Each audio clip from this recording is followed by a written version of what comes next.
people are still trying to figure out the hell you know who was talking about with these comments, which he did not do much to clear up the next day. Take a look.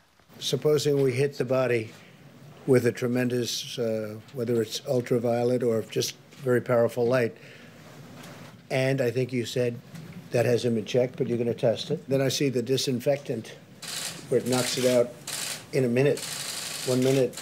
And is there a way we can do something like that by injection inside or almost a cleaning? Because you see it gets on the lungs and it does a tremendous number of the lungs. So it'd be interesting to check that. I was asking a sarcastic and a very sarcastic question to the reporters in the room about disinfectant on the inside. But it does kill it, and it would kill it on the hands, and that would make things much better. What are you talking about? Did you hear yourself say this? The Surgeon General now is saying to people, along with the CDC and Clorox, that you cannot inject disinfectant into your body. We spend so much money telling kids, don't do that, and here you do this. And where was Dr. Burke sitting right there? Why didn't she say, no, sir, you cannot do that? No, no. Sonny, should somebody have spoken up and said, stop saying stuff like that? Well, they certainly should have corrected him in real time.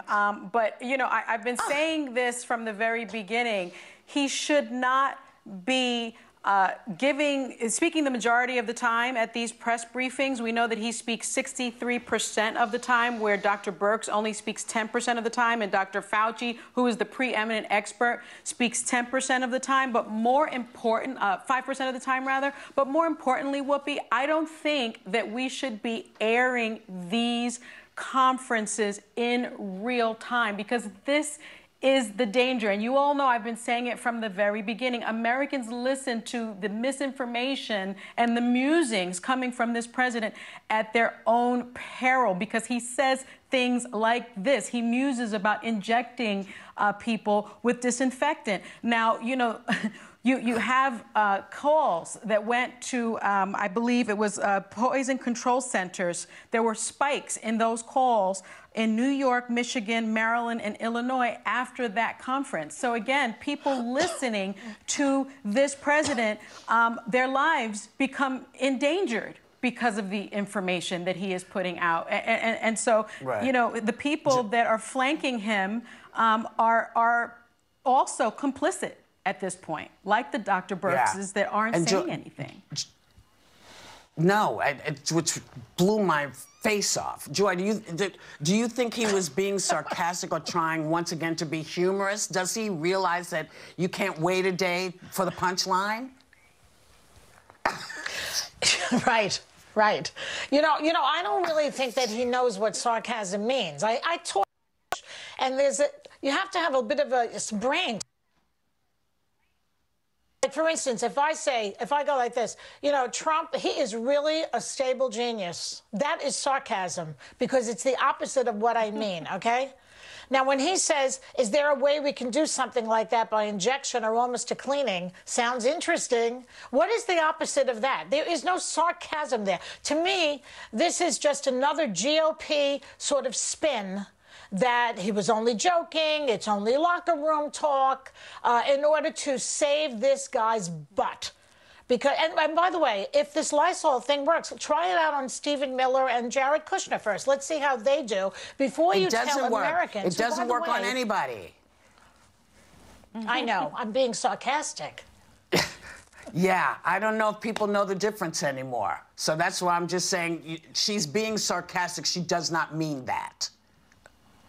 Of course not. That's the point. I'm being sarcastic. And by the way, let's assume that he even knew what sarcasm was, or that he was being sarcastic. How does that fit into the playbook of the coronavirus, where you are the president of the United States, people are listening to what you say, people are dying by the thousands, and you're using sarcasm to explain some fakakta cockamamie idea that you came up with?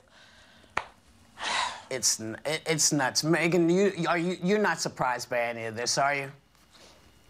No, I was telling my producer earlier, it's like the scorpion and the frog fable, that at this point, I don't know why we're all surprised that Trump isn't taking this seriously and is saying things that are dangerous. He's been doing that since he was a candidate for president. That doesn't mean it's not alarming, but I am not shocked or surprised. I will say two things. SNL, which I always think is sort of like art imitating life, imitating art, did a really amazing parody of Brad Pitt as Dr. Fauci. And in it, he's portraying Dr. Fauci as correcting President Trump and doing the best he can. And the sketch ends with Brad Pitt thanking him on behalf of the American public. And I echo what Brad Pitt is saying. I think people like Dr. Birx and Dr. Fauci are being put in a completely untenable situation in the sense that they are going to have to correct things like saying you can inject yourself with Lysol, which, by the way, if you're doing that, I think you probably have larger problems at hand other than injecting yourself with Lysol if you think that's safe, or bleach or whatever. So I do think I don't want these doctors to go. I think they're doing the best they can. Try and think of yourself in that situation. They're trying to help the American public, and there's only so much controlling that anyone can do of President Trump. My final note is that I woke up this morning and heard that New Zealand had eradicated COVID, and the Prime Minister, Jacinda Ardern, who we spoke about on Friday's show, announced that they are going to reopen the country because they don't have any new cases. And I felt somewhat jealous of the leadership that New Zealand has. Granted, New Zealand is a much smaller country than the United States of America is, but they're clearly handling this in a way and a fashion that is calm and responsible and scientific based. And I wish, I'm not normally like Joy, where I like go to our European friends for advice and influence, but I do think in this sense and this moment, I would like us to follow whatever model they have done. And granted, it's a much smaller country and it's a different kind of place, but they've eradicated it. They get to reopen their country. So I just think this definitely could be being handled in a much different way than it is right now, that I think would give us all a vote of confidence on Monday instead of anxiety. Well, I have to say this because it is one of the things that drives me crazy. If you want adults to listen to you, that's one thing. But little kids are in the room and they are listening to these conferences as well.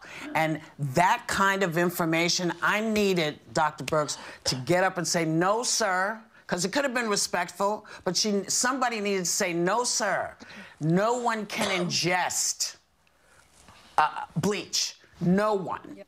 And that, for me, would have been a big sign that somebody was looking out. That somebody other than me is looking out for me.